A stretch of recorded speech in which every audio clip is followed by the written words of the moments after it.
استخدام سرايا المراقبين استهداف دبابة.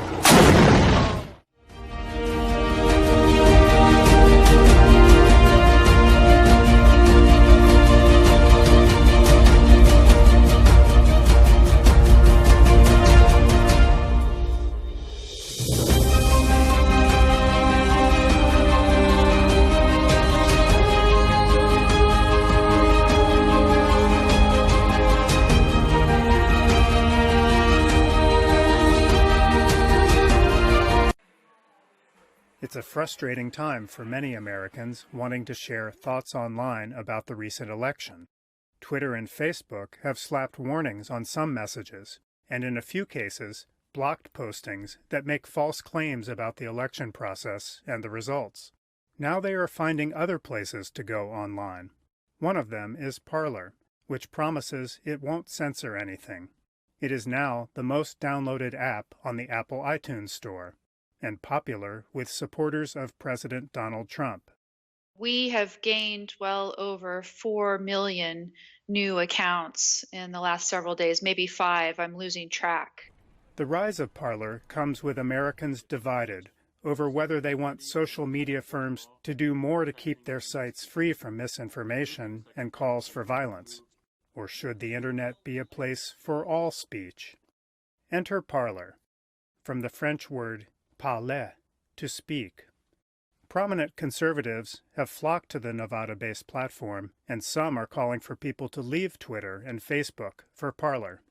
I think there's a lack of trust, and when they hear that there is somebody out there who says we are an unbiased, neutral, free speech platform, they're willing to at least give it a shot at a certain point. Much of the conversation on Parler echoes President Donald Trump's unsupported claim that the November 3rd election was stolen by Democrats through massive voter fraud. There are calls for action. Demonstrations are being planned. Sometimes users cross the line. An Arkansas police chief used Parler to urge violence against Democrats he claimed were preventing the re-election of Donald Trump. When the posts appeared in news stories, his public account was removed, and he was forced to resign. While the Parler algorithm does not promote posts to keep users engaged, the company says it is serious about its commitment to free speech and does not block extremist content. The fact that we don't block out the content from various extremists does not mean that our goal is to further all of those views, right? What we are planning to do is give the widest freedom possible so that people can have a full discussion. That is not much different from the founding missions of Facebook and Twitter.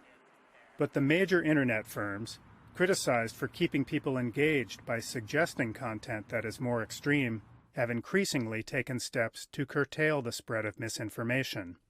And then came Parler. It potentially suggests that if platforms do try and steer people away from these echo chambers, steer people away from what they want, that people will just migrate elsewhere, right? It's a reminder that as powerful as these platforms are, and as overwhelmingly popular as they are, it is not a monopoly. It's too soon to know whether Parler will have lasting appeal, but for now, as the U.S. grapples with the results of the 2020 election, Parler has carved out a unique digital hangout. Matt Dibble for VOA News, San Francisco.